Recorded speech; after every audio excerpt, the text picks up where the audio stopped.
여러분 안녕하십니까. 현장 생중계 마감 직전 토토 축구토토 승무패 편입니다. 저는 JTBC3 폭스포츠 해설위원 김한, 옆에는 풋볼리스트 한준 기자 나와 있습니다. 안녕하세요. 예, 안녕하세요. 시작에 앞서서 저희 프로에 대한 소개를 좀 드려야겠죠? 예, 마감 직전 토토는 말 그대로 실시간 부상 변수, 컨디션 정보를 파악하고 분석하는 토토 전문 분석 팟캐스트입니다.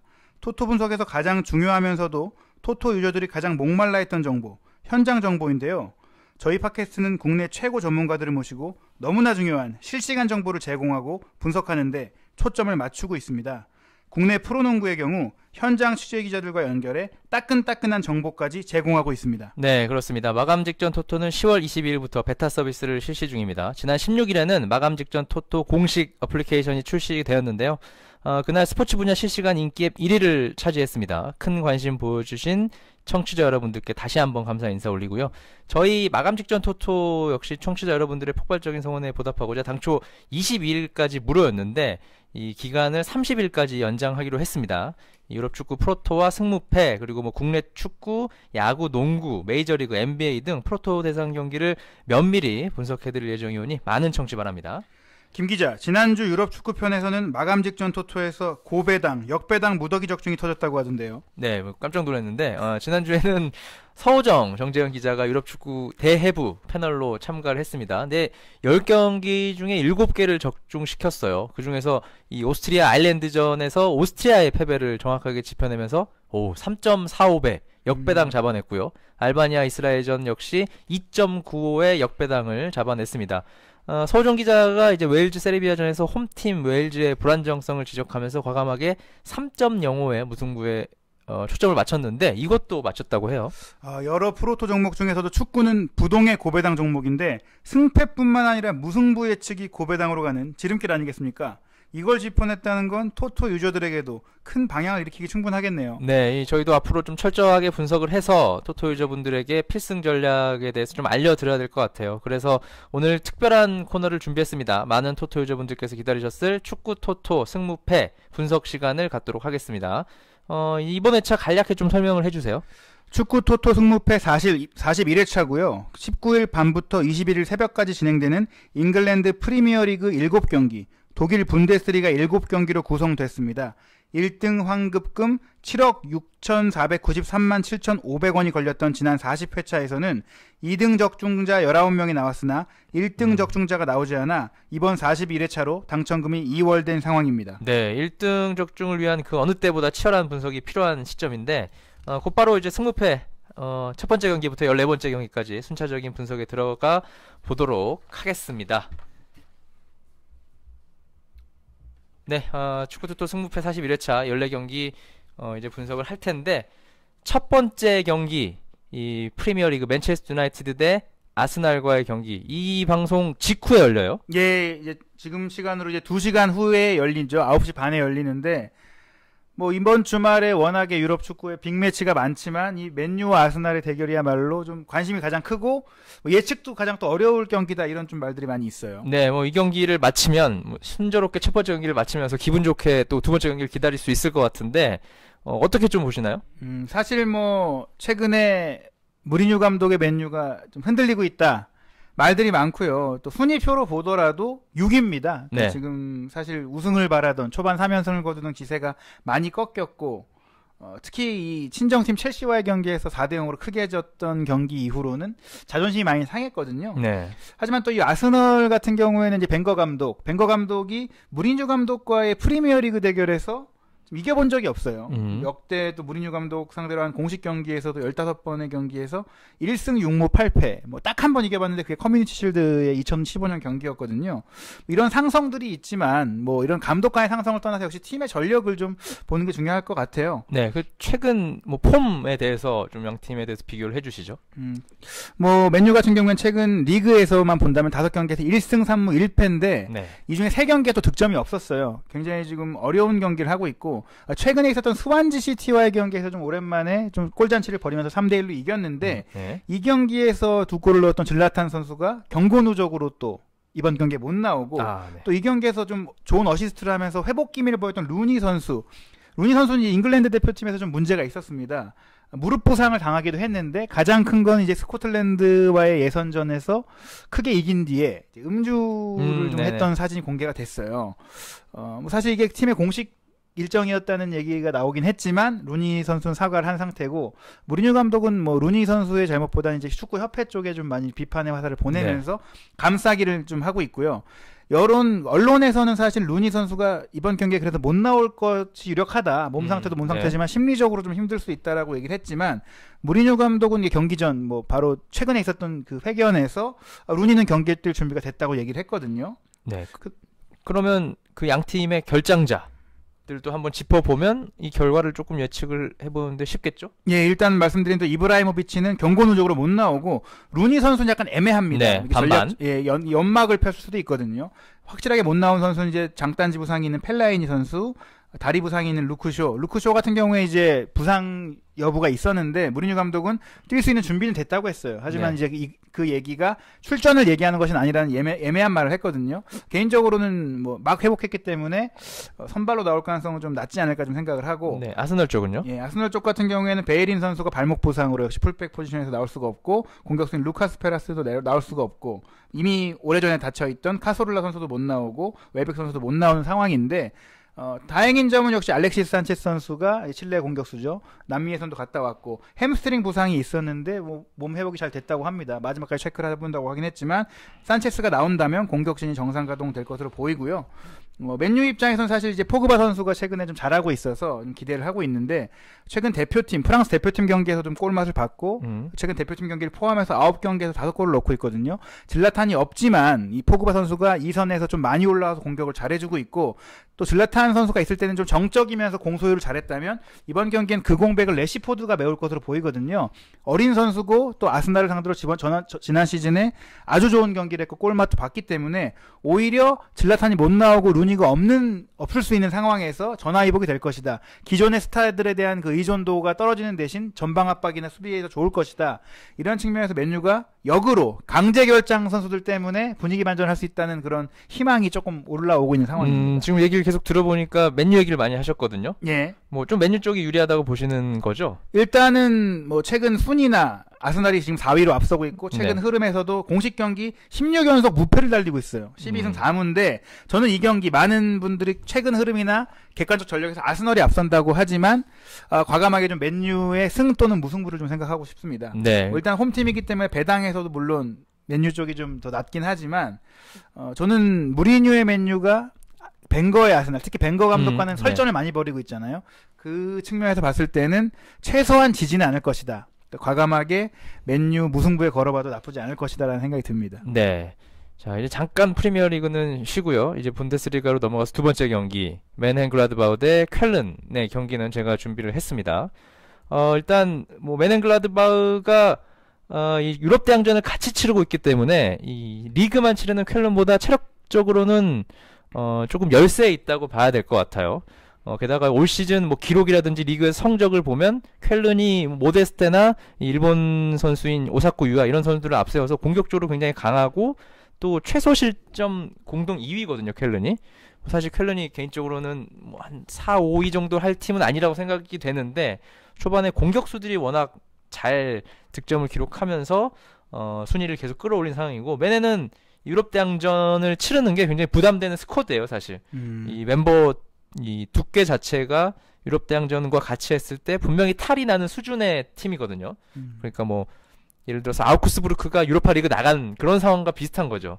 굉장히 어려운 리그를 치르고 있고 또 이 중앙 미드필더 핵심 선수인 크라머 선수가 퇴장을 당해서 이번 경기에 못 나오고 뭐 헤르만, 도밍게스 또 그리고 슈트러블, 트라우르 이런 선수들이 좀 잔부상에 많이 시달리고 있어요. 그래서 전반적으로 안 나오는 선수들의 수준 자체가 주전급이기 때문에 맨헨이 스쿼드 면에서도 좀 밀릴 수 있다라고 생각이 되고 그리고 또 이 키플레이를 꼽자면 맨헨은 좀 골키퍼, 전목 골키퍼가 막아줘야 돼요. 쾰른의 모데스트 선수가 워낙 좋기 때문에 이 선수들을 막지 못하면 좀 다실점을 할 수 있다라고 생각이 되고 그렇기 때문에 뭐 최근 분위기가 이기고 지고를 계속 반복하는 쾰른이거든요. 지난 경기 졌고 지난 경기 이겼습니다. 이번 경기는 원정이지만 다시 한번 잡을 수 있는 기회가 오지 않나 개인적으로 생각을 해보겠습니다. 역대적으로 보면 켈른이 메넨글라드바 원정에서 굉장히 어려웠는데 올 시즌은 좀 별도의 시즌이라고 역사적으로는 다르다고 좀 봐야 되는 건가요? 네, 올 시즌 분데스리가 순위표를 보면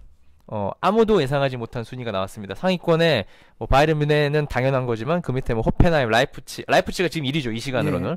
라이프치, 호펜하임 이런 팀들이 상위권에 있기 때문에 좀 믿기 힘든 굉장히 어려운 시즌이긴 해요, 사실. 그렇기 때문에 이 쾰른 같은 이 상위권에 포진되어 있는 기대 이상의 팀들을 좀 주목해서 볼 필요가 있고 이 경기는 좀 쾰른의 우세한 경기가 예상이 됩니다.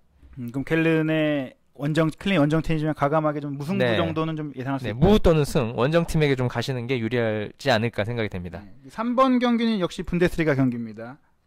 예전에 이제 한국 선수들이 많이 뛰었던 마인츠와 프라이부르크의 경기인데요. 아무래도 이 두 팀 모두 최근엔 좀 관심이 떨어진 팀이라서 정보가 많이 부족할 것 같아요. 김한 해설위원이 좀 많이 알고 있을 것 같은데. 네, 일단 비슷해요. 중위권 팀이고 프라이부르크는 승격해서 생각보다 잘하고 있고 마인츠는 초반에 잘하다가 최근에 좀 들쭉날쭉하고 그렇기 때문에 굉장히 비슷한 수준의 경기를 치르지 않을까 생각이 되고 사실 프라이부르크가 원정에서 4연패 했다가 첫 번째 승리 거뒀거든요. 그러니까 올 시즌 1승 4패인 거죠.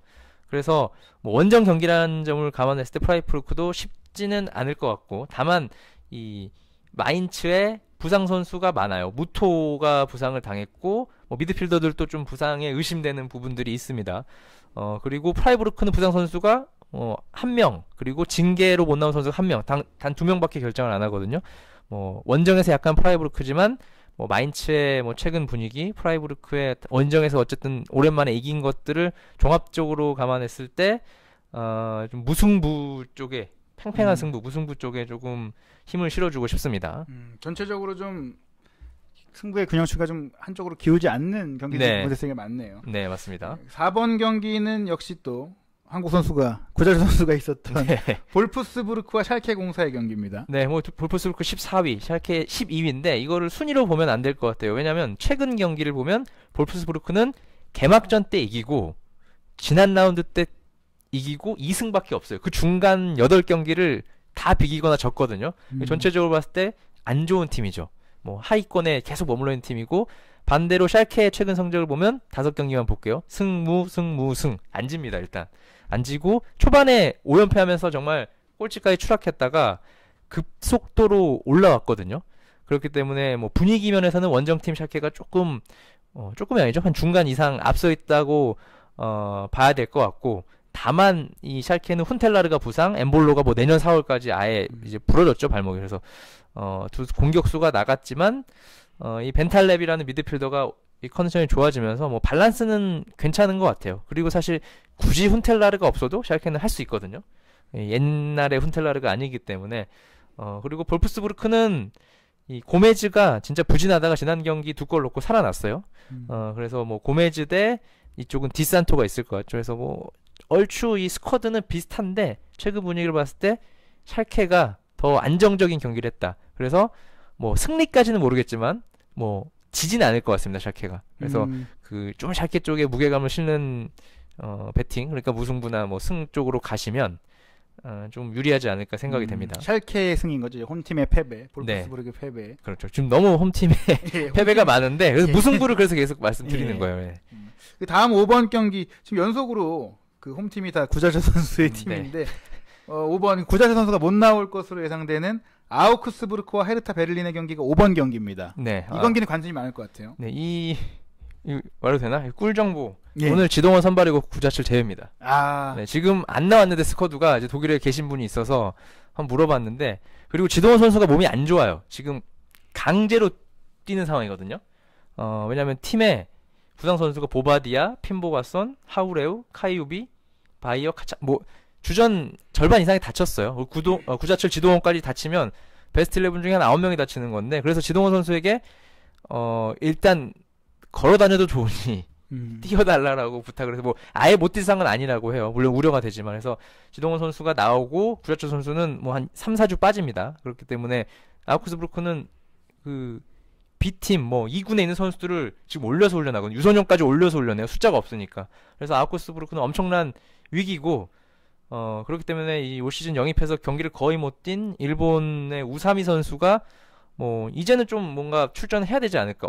강제 출전이죠. 이제 와에 밀려 있다가. 그래서 뭐 아우크스부르크 중심으로 얘기하자면 매우 어려운 경기, 뭐 올 시즌 최악의 경기를 할 수 있는 가능성이 열렸고, 헤르타 베를린은 올 시즌 4위입니다. 2번 졌고, 또 뭐 부상 선수가 뭐 칼루와 다리다가 좀 의심이 되긴 하는데 출전할 수도 있어요. 반반이기 때문에 특별하게 큰 부상자는 없는 상황이고, 이 베를린이 올 시즌 2번 졌는데 바이에른 뮌헨하고 호펜하임 빅4 안에 있는 팀한테 졌어요. 그 아래 팀한테는 안 졌거든요. 그런 걸 봤을 때 이번 경기는 좀 확실하게 베를린 쪽으로 그냥 승으로 가는 게 또 원정승이네요. 지금까지 분데스리가에는 홈팀이 이길 만한 경기가 네. 나오지 않고 있는, 정말 그 이번 회차가 거의 이제 고배당을, 저희가 토토 승부패가 아닌다고 해도 프로토로 가도 이제 많은 수익을 낼 수 있는 그런 회차 같습니다. 네, 요거는 이 승부패뿐만 아니라 이 프로토로 봐도 아우크스부르크 선수들이 워낙 부상자가 많기 때문에 이렇게 해야 되고, 좀 팁을 드리자면 아우크스부르크는 한국 계정이 있어요.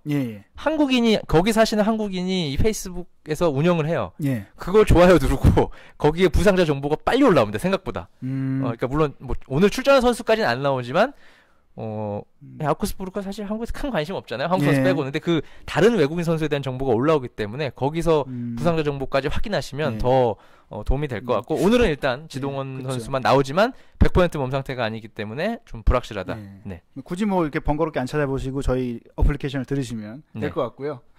일단은 그 베를린의 승리는 강하게 추천해 주셨고, 6번 경기도 역시 분데스리가 경기입니다. 다르문슈타트와 잉골슈타트. 이 팀들은 거의 이제 뭐 강등권에서 막장 팀들이죠. 허덕이고 있죠. 어떻게 예상해야 될까요? 제일 어려울 것 같아요. 네, 뭐 일단 잉골슈타트 원정팀부터 얘기하면 2무 8패 한 번도 못 이겼습니다. 그리고 10경기에서 7골 넣었습니다. 최소 득점 2위고, 그러니까 가장 득점을 못한 팀 중에 두 번째라는 소리죠.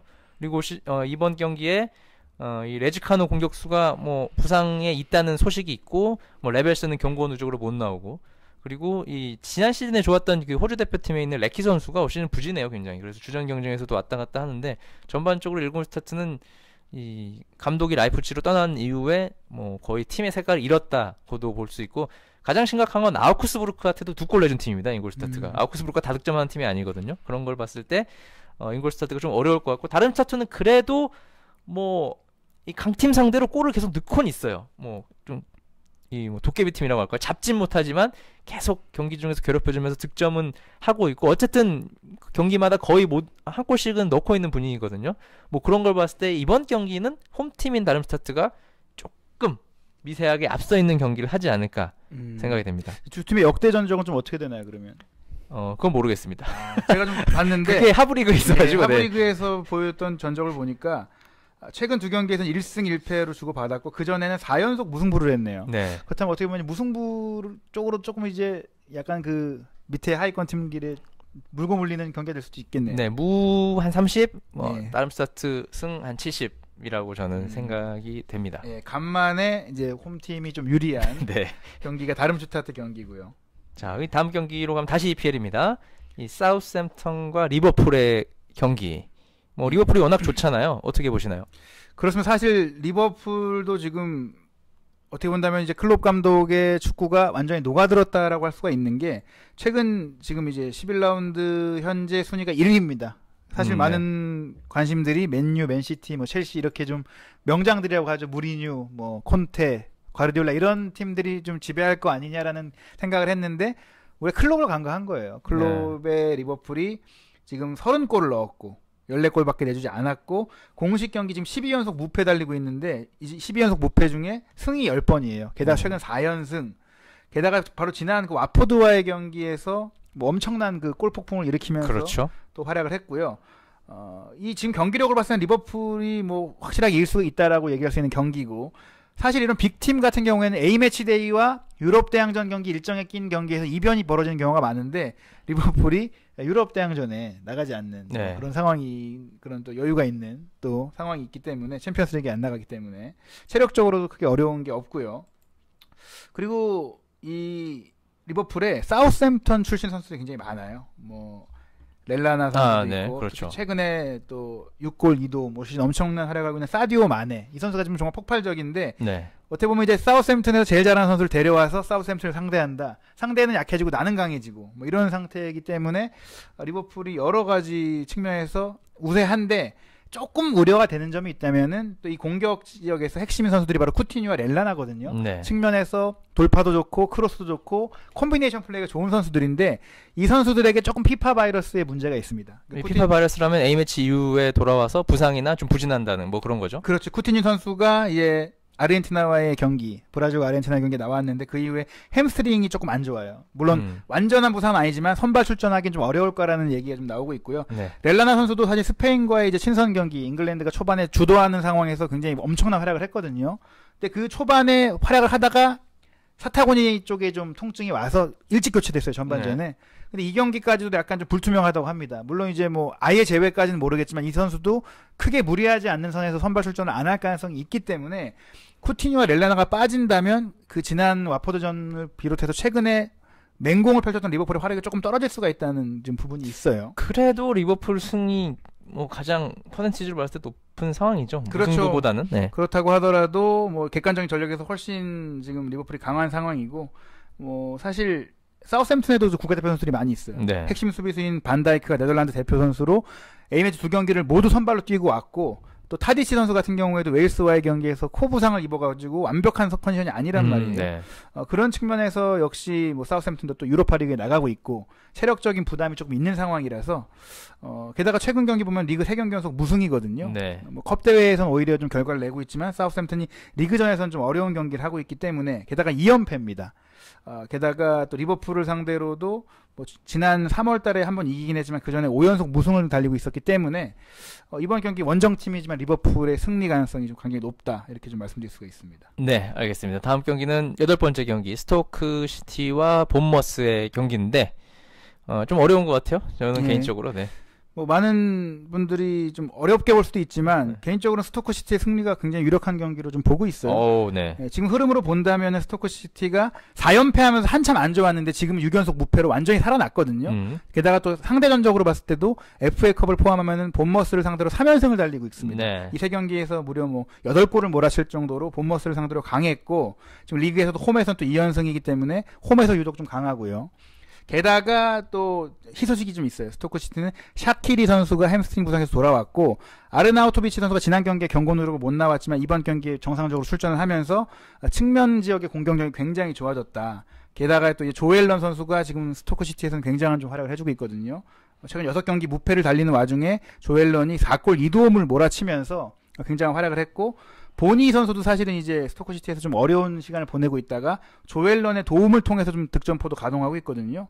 상승세도 타고 있고 홈에서 강하기 때문에 본머스 같은 경우에는 또 칼럼 윌슨이 좀 지난 경기에서 부상을 좀 입었고 네. 또 아담 스미스가 팀 내 최다 도움인데 징계로 이번 경기 못 나온단 말이죠. 그런 측면에서 봤을 때는 스토크시티가 어떻게 보면 손쉬운 승리를 할 수 있는 경기가 될 수 있습니다. 네, 알겠습니다. 스토크의 좀 승리, 오히려 리버풀의 승리보다 스토크시티를 더 강력하게 하신 것 같은데 두 경기는 조금 한쪽으로 크게 기우는 경기였습니다. 9번째 경기로 가면 썬더랜드와 헐시티 경기 어떻게 예상하시나요? 네, 분데스리가로 비교하면 다름슈타트와 잉골슈타트의 경기랑 비슷한 하위권에 정말 피말리는 싸움인데 네. 썬더랜드가 꼴등이에요. 22. 네. 근데 지난 라운드에서 마침내 10경기 연속 무승을 끊고 첫 승을 거뒀어요. 본머스 원정에서 첫 승을 거뒀고 헐시티도 이제 18입니다. 굉장히 뭐 못하고 있고 역시 지난 라운드에 리그 8연속 무승 및 6연패를 끊고 네. 사우스햄프턴에게 2대1로 이겼어요. 둘 다 지금 뭐 부진을 끊고 올라왔다고 볼 수 있는 상황인데 뭐 현재 순위상으로나 뭐 경기력 특히 헐시티 같은 경우에 초반에 굉장히 좀 예상외로 선전을 했잖아요. 지금은 어떻게 보면 모에스 감독의 썬더랜드가 조금 상황이 좋다고 좀 볼 수가 있습니다. 저메인 디포이 베테랑 공격수가 최근 2경기 연속골을 넣으면서 좀 올라왔고 무엇보다도 이제 아니체베 선수가 조금 뭐 몸에 문제가 있다고는 하지만 전방에서 묵직한 플레이 선수들을 좀 몰아놓고 또 큰 체구에도 공을 지켜주고 마무리까지 잘하는 모습을 보여주면서 경기력이 많이 올라왔거든요. 게다가 이제 헐시티 같은 경우에는 부상자가 좀 많아요. 뭐 말로니 선수가 허리 부상, 브루스 선수가 아킬레스건 부상, 또 아벨 에르난데스도 지난 경기에서 좀 사타구니 부상을 입어서 12월에나 돌아올 수가 있다고 하고 있고, 네. 또 킨 선수도 무릎 부상을 입어서 계속 못 나오고 있고, 디오만데 선수는 이미 뭐 징계 때문에 3경기 그 징계를 받은 상황이다 보니까 전력이 좀 힘들거든요. 지난 경기도 사실은 투톱이 모두 부상으로 교체되는 상황 속에 스노드그라스가 들어와서 네. 어떻게 보면 조나이복이 돼서 이 선수가 잘하긴 했지만 기본적으로는 현재 선수단의 컨디션도 좀 썬더랜드가 낫다. 좀 과감하게 썬더랜드의 승리 혹은 무승부를 좀 기대해봐도 좋을 것 같다. 전혀 과감하지 않는데요, 무승부는. 그런가요? 네. 무승부도 좀 가능성이 있죠, 그래도. 그렇죠. 무승부 가능성이 있는데 저는 썬더랜드가 지진 않을 것 같아요. 제가 볼 때 이 경기랑 다름슈타트랑 잉골스타트 이 두 경기가 이 14경기를 마치는데 포인트가 될 것 같다는 생각이 들어요. 그렇죠. 사실 이 하위권 팀들은 워낙에 경기력에 기복이 있다 보니까 예상대로만 또 돌아가진 않는다는 네. 얘기죠. 근데 일단은 헐시티가 좀 이기지 못할 가능성을 한 가지 더 꼽자면 리그 원정 경기에서 3연패를 당하고 있고 4연속 무승이다. 원정에 가면 더 좀 어려운 경기를 하고 있다. 그리고 썬더랜드는 홈 첫 승을 좀 바라는 열망이 또 있다는 점에서 썬더랜드의 승리 가능성 조금 더 무게를 실어보겠습니다. 네, 알겠습니다. 10번째 경기입니다. 와포드와 레스터시티 어떻게 예상하십니까? 네, 사실 레스터시티는 챔피언, 디펜딩 챔피언인데 현재 뭐 챔피언스리그를 병행하는 과정에 챔피언스리그에서는 기대 이상으로 잘하고 네. 있지만 리그에서는 좀 고전하고 있거든요. 뭐 와포드 역시 이 사실 키케 산체스 플로레스 감독이 나가면서 3백으로 전환을 했고 그 과정에서 지난 시즌의 팀 컬러가 좀 바뀌면서 좀 부진한 모습 보이고 있어요. 특히 디니 선수와 이갈로라는 투톱을 지키고도 이 선수들이 이적설이 많았잖아요. 지키고도 최근 4경기에서 공격수의 득점이 없을 정도로 공격 빌드업이 굉장히 안 좋은 상황이고 팀 내 최다골을 넣고 있는 선수가 미드필더인 카푸일 정도로 굉장히 좀 어려운 상황입니다. 반면에 레스터시티는 제가 최근에 뭐 이 A매치 데이 때도 그렇지만은 바디 선수가 스페인과의 경기에서 굉장히 좋은 경기를 네. 보였고 살아났죠? 예, 그리고 슬리마니 선수 같은 경우에도 뭐 올 시즌 영입돼가지고 굉장히 고공 공격에서 굉장히 좋은 모습을 보이고 있고 지난 경기에서도 사실 바디가 후반에 들어와서 슬리만이랑 호흡을 맞추는 게 굉장히 좋았거든요. 저는 개인적으로 이번 경기는 순위 면에서는 와포드가 8위로 위에 있지만 네. 레스터 시티가 좀 최소한 무승부 이상의 성과를 거두지 않을까 생각이 들고 또 와포드는 리버풀에게 큰 패배를 당하면서 팀이 좀 타격을 입었거든요. 그런 측면에서도 레스터는 또 챔피언스리그 일정이 이어지지만 네. 이미 굉장히 유리한 상황을 확보한 상태이기 때문에 지금 이 경기에서는 리그 경기에 좀 올인을 하지 않을까 좀 이런 생각을 해봅니다. 그러니까 레스터시티가 조금 한 7대3? 6대4 예. 정도로 유리할 수 있다는 거죠. 또 한 가지 와포드는 이제 주전 풀백인 홀레바스가 또 경고누적으로 나올 수가 없고 또 케네디라든지 석세스, 캐스카트 뭐 이런 선수들이 다 이제 부상 리스트에 올라와 있기 때문에 레스터가 조금 유리할 거라고 생각이 듭니다. 석세스가 부상이다. 예. 네, 뭔가 느낌이 안 좋습니다. 예. 네, 그리고 다음 경기 11번째 경기죠. 토트넘과 웨스트햄. 뭐 손흥민 선수의 출전도 쉽지는 않겠지만 뭐 장거리 비행 때문에 예상을 해볼 수 있는 경기인데 어떻게 될까요? 뭐 손흥민 선수의 출전을 예상해야 되는 상황이에요. 왜냐면은 토트넘이 굉장히 부상 선수가 많습니다. 네. 델레알리 선수도 무릎 부상이고 지금 에릭센 선수도 뭐 큰 부상은 아니지만 좀 엉덩이 쪽에 좀 문제가 있다고 하고 얀센 선수도 타박상을 좀 입은 상태고요. 이 선수들이 다 컨디션이 아주 안 좋은 건 아니지만 라멜라 선수 같은 경우에 확실한 부상으로 지금 나올 수가 없는 상태다 보니까 델레알리도 아마 어려울 거라고 합니다. 네. 그렇다면 손흥민 선수가 나와야 되는 상황이고 이 너무 측면 자원이 없다 보니까 아예 투톱을 쓸 거다. 손흥민과 해리케인을 앞에 세워놓고 3백을 다시 한번 가동할 가능성이 높다라는 얘기가 나오고 있어요. 이게 어쩔 수 없는 선수의 현재 구성상으로 나올 수밖에 없는 상황인데 최근에 사실 토트넘이 뭐 시즌 지지 않는 경기는 이어지고 있지만 골을 못 넣으면서 또 이기는 경기도 못 하고 있단 말이죠. 네. 손흥민 선수가 사실은 아스날전 이후 부상이 좀 있었고 대표팀 와서도 그 부상의 여파가 조금 보이긴 했지만 그럼에도 불구하고 본인의 폭발력을 좀 유지하는 걸 보여줬고 9월의 선수였잖아요 사실. 근데 10월에 와서 무득점이었단 말이에요. 본인이 네. 의욕적으로 좀 뭔가 보여주지 않을까. 그리고 에릭센 선수도 A매치 가가지고 좀 카자흐스탄과의 경기에서 2골을 넣으면서 좀 잘했고 그 경기에서 사실 입은 부상 때문에 체코와의 친선 경기에는 뛰지 않고 빨리 토트넘에 왔거든요. 오히려 더 나을 수도 예, 있겠네요. 컨디션을 좀 네. 만들 수도 있기 때문에 괜찮다고 볼 수 있는데 웨스트햄은 사실 파예 선수가 있고 또 안토니오 선수가 잘하고 있다는 그 공격 조합이 좀 위력이 있어요. 그렇기 때문에 웨스트햄도 지금 17위로 부진하고 있지만 뭐 결코 좀 만만한 팀은 아니다. 특히 10월 이후에는 대량 실점 경기를 하지 않고 있다는 점에서 팀이 네. 안정세를 타고 있어서 개인적으로 특히 또 웨스트햄이 런던 팀과의 경기에서는 좀 성적이 좋아요. 리그컵에서 첼시에게 2대1로 이겼고 또 크리스탈 팰리스에게도 1대0으로 이겼기 때문에 그 아무래도 이동거리가 많지 않은 원정이다 네네. 보니까 웨스트햄이 체력적으로는 좀 유리할 수가 있다. 그런 측면에서 무승부 가능성이 좀 있지 않을까 네. 생각을 해봅니다. 뭐 무승부를 뭐 유력하다. 뭐 토트넘이 예. 부상자가 워낙 많기 때문에 예. 뭐 그럴 수 있다고 또 생각이 됩니다. 다음 경기는 굉장히 이제 핫한 네. 경기죠.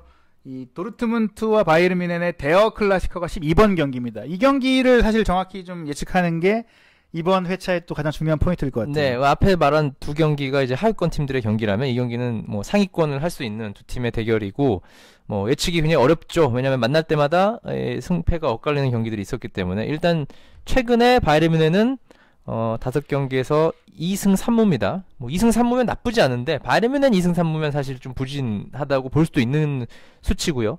도르트문트도 최근 5경기 1승 3무 1패. 역시 뭐 이건 부진한 거죠, 완전. 그래서 5위까지 쳐져 있는데 사실 두 팀의 어떤 선수들의 이제 개인 기량으로 비교를 하면 큰 차이가 안 나거든요. 그래서 이제 부상 선수를 조금 봐야 될 것 같아요. 일단 바이에른 뮌헨은 코망 선수가 뭐 전반기 아웃이 됐습니다. 이제 내년 초에 돌아올 수 있는 몸 상태가 됐고, 그리고 이 바이에른 뮌헨 대부분의 선수들이 A매치에 다녀왔기 때문에 이 몸 상태가 100%가 아니에요. 지금 제가 부상자 리스트를 보고 있는데 뭐 비달, 로벤, 뭐 보아탱, 뭐 마르티네즈 이런 선수들이 큰 부상은 아니지만 잔부상을 지금 계속 안고 뛰고 있단 말이에요. 그렇기 때문에 뭐 나오더라도 100% 컨디션으로는 좀 쉽지 않을 것 같고, 뭐 도르트문트도 별반 다르지 않습니다. 사실 이 경기에 이 로이스 선수의 복귀를 좀 많은 분들이 예상을 했는데 결국 조금 더 시간이 걸려서 로이스는 안 나올 것 같고, 뭐 그래도 뭐 스벤 벤더나 수호티치, 에릭 둠이 이 복귀를 했습니다. 그래도 다행인 건 주축 선수 일부가 복귀를 했다는 점이고, 부상 선수는 뭐 비슷하다고 봐야 될 것 같아요. 하지만 바이에른 뮌헨이 조금 더 우려가 되는 유리 몸들이 많잖아요. 그래서 예상이 되고, 일단 최근 전적을 보면 바이에른 뮌헨이 조금 앞섰습니다. 뭐 한 3, 4년 전에는 도르트문트가 꽤 잡았는데 최근 몇 년간은 또 바이에른 뮌헨의 상승세가 있기 때문에 이 원정 경기지만 전반적으로 바이에른 뮌헨이 아주 근소하게 앞선 경기. 다만 무승부 가능성이 한 40% 정도는 있다고 보고요. 뭐 40%, 뭐 바이에른 뮌헨 승리는 좀 6대4 정도로, 무승을 이거는 좀 같이 가져가는 게 좋지 않나. 그러니까 바이에른이 비기거나 이기거나. 이기거나로. 왜냐면 이거는 하나만 해서는 좀 불안한 것 같아요. 그래서 이 경기가 제일 어려운 경기니까 좀 이 두 개를 동시에 픽을 해서 가는 게 조금 더 안정적일 거라고 생각이 되고, 일단 이 경기는 좀 늦게 열리죠. 오늘 밤 지나서 새벽 2시 반에 열립니다. 이 경기까지 앞에서 다 맞추신 분들은 이 경기에서 아마 좀 걸어야 될 것 같아요. 좀 기도를 많이 하셔야 될 것 같습니다. 네, 다음 경기는 이제 마지막 남은 EPL입니다. 13번째 미들스브러 대 첼시. 뭐 이변이 일어날까요? 사실 뭐 첼시가 워낙에 지금 좋잖아요. 네. 앞서서 리버풀도 대단하다고 얘기했지만 첼시가 지금 리그 5연승을 하고 있고, 네. 그 5연승이 대단한 게 5경기에서 16골을 넣었고 한 골도 안 먹었다는 거예요. 그 변화는 뭐 많이 언론에서 지적됐듯이 아스널에게 0대3으로 크게 진 이후에 3백으로 바꿔서 첼시가 그 3백을 통해서 마르코스 알론소와 빅터 모지스를 풀백으로 두고 3-4-3에 가까운 약간 형태죠. 페드로와 아자르가 측면, 코스타가 전방에 놓고 굉장히 역동적인 축구를 하면서 살아났는데, 네. 미들즈브러는 사실 15위예요. 첼시는 2위. 그렇다면 이 기세를 봤을 때 첼시가 쉽게 이길 거 아니냐? 제가 경기력을 봤을 때도 첼시의 승리를 이거는 좀 찍고 가는 게 맞지 않느냐 생각이 들지만, 네. 저는 개인적으로 미들즈브로가 그렇게 좀 만만한 팀은 아니라고 생각을 합니다. 성적은 좀 많이 떨어져 있지만 최근 3경기 연속 무패인데 그 3경기 연속 무패 과정에 아스날 맨시티전 무승부가 있어요. 네. 오히려 이런 강팀들을 상대할 때는 쉽게 지지하는 경기를 하고 있고, 아이토르 카란카 감독이 이끌고 있거든요. 3년째예요. 딱 지금 시점이 이 팀을 맡은 3년째가 됐는데, 레알 마드리드에서 그 무리뉴의 수석 코치였잖아요. 공을 점유하는 축구, 약간 4-2-3-1을 기반으로 한 기술적인 축구를 좀 구사하면서 사실 이 미들즈브로를 승격시킨 감독이거든요. 첼시를 상대로 사실 미들즈브로가 최근 6연패를 당하고 있고 역대 전적에서 굉장히 안 좋지만, 이게 사실은 좀 이전의 기록입니다. 미들즈브로가 강등돼서 2부 리그에 있었기 때문에.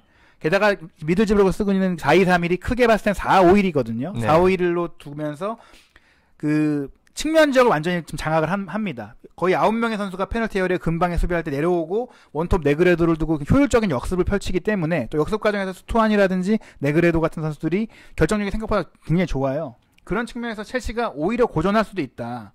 뭐 지금 첼시 입장에서는 디에고 코스타가 사타구니 부상이 있다고 했는데 이번 경기에 뛸 수 있다는 판정을 받긴 했어요. 뭐 컨디션이 좋다고는 하지만 저는 개인적으로 혹시 이변을 노리신다면, 네. 미들즈브로의 무승부 가능성을 노린다면 아무도 예상치 못한 무승부를 잡을 수도 있다. 물론 첼시의 승리 가능성이 있기 때문에 미들집으로 무패로 가는 게 좀 안전적이긴 하지만 무패. 네. 만약에 보통 2월 되는 이유가 대부분 예상하는 경기가 미끄러졌을 때 네네. 예를 들면 도르트문트랑 바이에른이랑 한다면은 보통 두 개를 체크하잖아요. 무패를. 근데 네. 첼시 미들집으로 같은 경우는 하나만 체크한단 말이에요. 웬만하면 첼시 가죠. 네. 이건 첼시 가는 거니까. 하지만 저는 지금 A매치 또 피로도 있기 때문에 네. 아자르 같은 경우 뭐 특히 첼시 같은 경우에는 대표팀에 간 선수가 워낙 많기 때문에 오히려 이 경기 미들즈보로가 그 A매치 기간 동안 더 조직적으로 잘 준비했을 수도 있다. 그래서 미들즈보로의 무승부 혹은 첼시 승리 이렇게 좀 동시에 보는 게 좋다는 생각을 합니다. 네. 두 개를 이렇게 많이 찍으면 비싸지지 않나요? 비싸지죠. 네. 하지만 비싸지더라도 2월 돼서 못 맞추면 네. 다음 주에 또 사야 돼요. 그럼 어차피 돈을 또 쓰는 거거든요. 네. 그렇기 때문에 저는 미들집으로 무승부 혹시 뭐 프로토 하시는 분들도 미들집으로 무승부는 한번 뭐 도전해볼 만한 소액으로 한번 큰 배당 먹을 수 있는 기회거든요. 이게 무승부 배당이 3.75예요. 네. 그렇기 때문에 미들집으로가 이기지 못하겠지만 뭐 이길 수도 있는 거고요. 좀 미들집으로의 이변 가능성 이번 주에 좀 보고 있습니다. 네. 알겠습니다. 마지막 경기죠. 예, 이제 대망의 마지막 경기예요. 브레멘과 프랑크푸르트. 이 한국 선수들과 인연이 많은 또 팀이네요. 네. 일단 브레멘은 뭐 잉골스타트와 다름스타트와 뭐 다를 바 없습니다. 올 시즌 2승 1무 7패, 최근 3연패, 그리고 3연패 중에서도 뭐 안 좋은 경기들 1대3 패배가 3번 연속 나왔거든요. 두 골차 패배인 거죠. 브레멘은 뭐 최근 분위기는 굉장히 안 좋고 프랑크푸르트는 이제 승무 4경기 연속 무패를 달리고 있습니다. 사실 이 두 팀은 뭐 역대 전적을 굳이 살펴볼 필요가 없는 게 두 팀의 뭐 매 시즌 좀 달라요. 전적이 다르기 때문에 뭐 올 시즌 현재 상태만 봐야 될 것 같고 뭐 전반적으로 프랑크푸르트가 이 안정적인 경기 운영을 가져가면서 상위권, 중상위권까지 도약을 했고 특히 실점이 굉장히 적은 편입니다. 일단 한 자릿수 실점을 한 4팀 중에 한 팀이거든요. 1위인 라이프치히보다 한 골 덜 내줬습니다. 득점이 사실 안 좋긴 한데 실점을 안 하다 보니까 지진 않는다는 뜻이죠. 뭐 최근 경기를 보면 또 지지 않는 경기를 4경기 연속했고 하지만 브레멘은 뭐 실점이 가장 많은 팀 18개 팀 중에 꼴찌 팀보다 많습니다. 어쨌든 실점을 하는 팀이기 때문에 이 경기의 양상은 팽팽하게 진행될 것 같지만 결국 어느 시점이 오면 프랑크푸르트가 좀 가져가는 경기를 하지 않을까 생각이 되고 또 말하고 보니까 이렇게 또 원정 경기승을 예상을 했는데 뭐 이거는 최근 전적으로 봤을 때도 충분히 이 프랑크푸르트가 가져갈 수 있는 경기가 아닌가 생각이 되고 브레멘이 뭐 별게 없습니다. 뭐 좀 특색이 올 시즌 없기 때문에 이것도 프랑크푸르트에게 좀 가고 정 불안하시면 무승부. 예, 네. 너무 많이 또 무승부를 했는데 네. 원정이다 보니까 이런 거예요. 사실은 네, 이게 맞아요. 홈팀이었으면 확실하게 지금 네. 승을 가는데 적재에 간다는 측면. 하지만 저도 봤을 때 프랑크푸르트의 승리 가능성이 좀 있지 않을까 네. 보여지네요. 네, 이 축구토토 승무패 41회차 14경기를 순차적으로 분석해 봤는데 이번에 뭐 전체적인 포인트는 뭐가 될 것 같습니까? 객관적인 전력에서 앞서는 팀들이 원정팀이 대다수라는 점에서 어떻게 보면 이제 이 분석과 다른 홈빨이라는 게 있거든요. 네. 홈 관중의 열기와 특히 A매치데이 이후에 컨디션 문제가 있기 때문에 그 부분 어떤 경기에서 이변이 나올까 그걸 찾는 게 좀 관건으로 보이거든요. 그래서 저희도 몇 경기 조금 이변의 가능성이 있는 걸 좀 뽑아드렸는데 그 경기들이 뭐 맞을지 안 맞을지 모르겠어요. 어쨌든 그걸 저희도 이제 흥미롭게 지켜볼 것 네, 같습니다. 이번 라운드가 어려운 게 A매치 다음 경기잖아요. 무조건 이변 나오고 무조건 변수가 크게 작용하는 경기입니다. 그래서 굉장히 조심스럽게 좀 하시는 게 좋다는 생각이 들고 불안하시면 한번 건너뛰고 하는 것도 예. 다른 방식의 그 배팅을 하는 것도 추천을 드리겠습니다. 제일 어려운 게 A매치데이와 챔피언스리그 사이에 있는 경기에 큰 팀들이 항상 어떻게 나올지는 몰라요. 네. 그래서 예측이 어렵기 때문에 이번 라운드는 이변을 노리신다면 한번 네. 걸어볼만 하지만 안전하게 가고 싶다 한다면 피하시는 게 네. 좋을 수도 있어요. 알겠습니다. 청취자 여러분들께서도 방금 이 한준 기자와 제가 말한 분석에 대해서 참고를 해주시기 바라고요. 함께 해주신 한준 기자 감사드리고요. 저는 김한이었고요. 청취자 여러분들은 승무패 41회차 1등 적중을 기원하겠습니다. 이상으로 방송 마치겠습니다. 감사합니다. 감사합니다.